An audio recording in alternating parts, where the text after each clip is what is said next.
La Guyane compte à elle seule 36 langues, dont certaines passent directement de l'oralité à l'ère du numérique.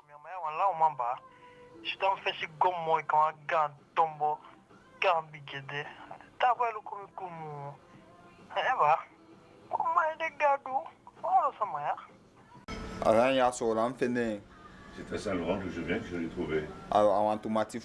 Tous les amis ont ça sur leur portable. Mais je ne sais pas d'où ça vient. Et si EDF ne propose pas ses factures directement dans les langues locales de Guyane, elle s'arrange néanmoins pour se faire comprendre par des locuteurs qui ne sont pas nécessairement francophones.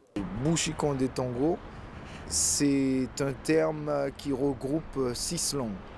La Luku, le Ndjuka, le Pamaka, le Saramaka, le Kwinti, le Matawai.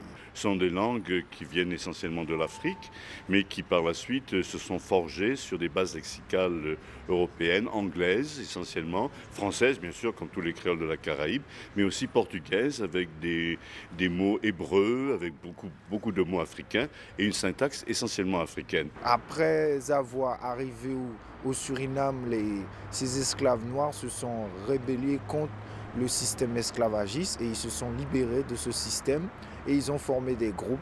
Ils ont formé 6 groupes et en principe ces 6 groupes ils possèdent leur propre langue. Rencontre donc entre des cultures bien différentes. Et si le kikafars léonard est moins épicé que les plats traditionnels des Caraïbes, il trouve néanmoins amateur.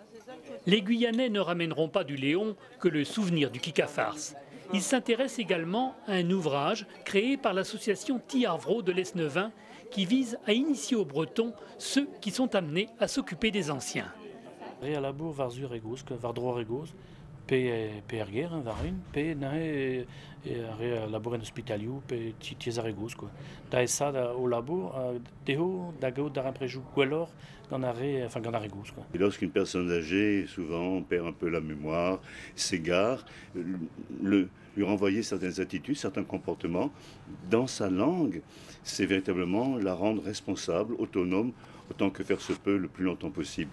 Cet ouvrage m'a beaucoup interpellé. Je pense qu'il serait intéressant pour nous d'avoir la même méthodologie, car vis-à-vis de nos personnes âgées, c'est cette preuve d'amour qui fait qu'en sollicitant leur mémoire dans leur langue, nous enrichit jusqu'à la fin en leur faisant comprendre qu'elles sont toujours avec nous.